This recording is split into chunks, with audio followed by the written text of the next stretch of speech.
In the first part of this two-part video, I went through Monckton's responses to my catalogue of his errors, and I'd like to just see how the mistake count now stands. First, the easy ones. Here Monckton does a U-turn, and either denies he said something, or completely changes his mind, mostly to the point of agreeing with my rebuttal. So we're not looking at a sort of long-term systematic loss of ice in the Arctic.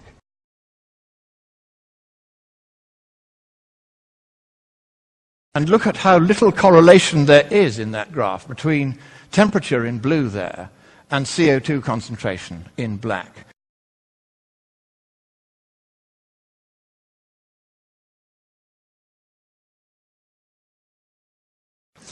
And the glaciers are showing no particular change in 200 years.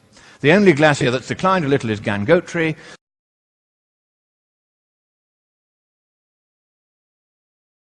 The only glacier that's declined a little is Gangotri.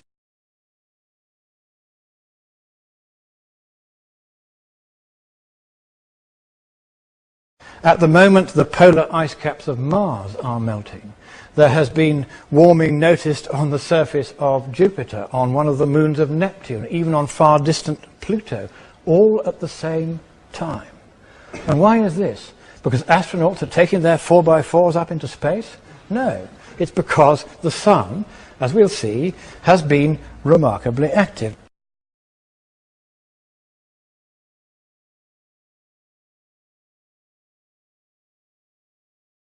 Of course, don't expect Monckton to admit he made a mistake. What he does in these U-turns is add some new claim in the hopes that a debate over the new claim will bury his mistake. So his admission that there is a correlation between CO2 and global temperatures is accompanied by a new and unsupported claim that the data shows it was the temperature rise that came first. If ever Mr. Monckton gets around to providing a source for this claim, citing studies where the repeated analysis of this data covering the Phanerozoic was published, then I'll be happy to check it. But first you have to reconcile your claim that there's no correlation between CO2 and temperatures with your new claim that there is. Which one is correct? Or are you now prepared to accept that you were wrong and that my rebuttal was therefore right? You can't continue to argue two completely contradictory beliefs. Similarly, the admission that there's been a 30-year decline in Arctic ice is buried within a claim about the state of the ice in the 1920s and 40s. I'm quite prepared to tackle this one with the help of Ole Johannessen, a very diligent Danish researcher who compiled this graph covering exactly the period Monckton cites. By the way, if Monckton wants to suggest that maybe Johannessen is not a diligent researcher and faked this data as part of a worldwide conspiracy, let me bring in a character witness. You know who it's going to be, don't you? You're right. Johannessen et al., very diligent Danish researcher. But again, before we go on to this claim, Monckton first needs to fess up and tell us whether he's sticking to what he told his audiences, which is that we're not looking at a sort of long-term decline of ice in the Arctic, or whether Arctic ice has certainly declined over the last 3 decades, which is what he told us in What's Up With That. In an apology to Monckton, who had asked that such criticism should be blocked, the moderator for What's Up With That claimed my rebuttals lack any form of documentation. I don't know just what sort of documentation What's Up With That would like to see.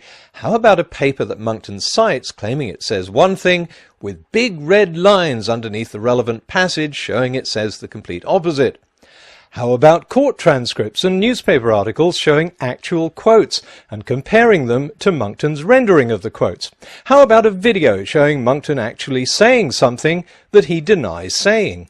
How about this long list of documents, including title, author and date, along with the time on the video where the document is cited in rebuttal to Monckton? But no, sycophancy wins over science. I'm a personal admirer of yours, and regret any distress such comments may occasion. Yes, don't upset the Viscount by informing him that these documents say something very different to what he's telling us they say. Far better to pretend they simply don't exist.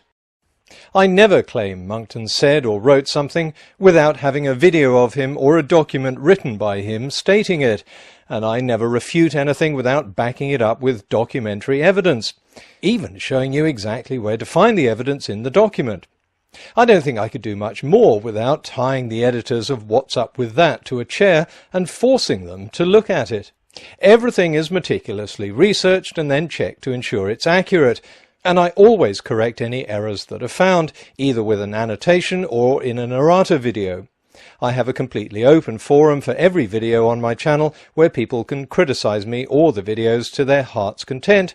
These policies are ones that What's Up With That might like to follow, instead of apologizing to Monckton for a critique and making the absurd claim that there's no documentation to back it up. It's no excuse to say this comment about a lack of documentation was directed towards the other Brian, the poster, because he clearly stated that he was summarizing my rebuttals on the forum, and he gave my YouTube name. Someone even posted URLs linked to my videos. So my rebuttals could easily have been checked, as well as the documentation supporting them. Even the editor, Anthony Watt, seems completely disinterested in checking any documents that might contradict Monckton. The best choice in dealing with such individuals is to take their claims head-on, he tells Monckton, which you've done. Oh, come on. He hasn't taken these claims head-on. He's either ignored the documentary evidence, as you have, or denied he said something, or simply changed his claim to conform to the rebuttal. But of course Monckton is a revered figure among critics of climate science and a frequent commentator on What's Up With That, whereas I'm just running this little pony and trap show on YouTube, meticulously documenting evidence that Mr. Monckton and his friends at What's Up With That feel quite happy to ignore.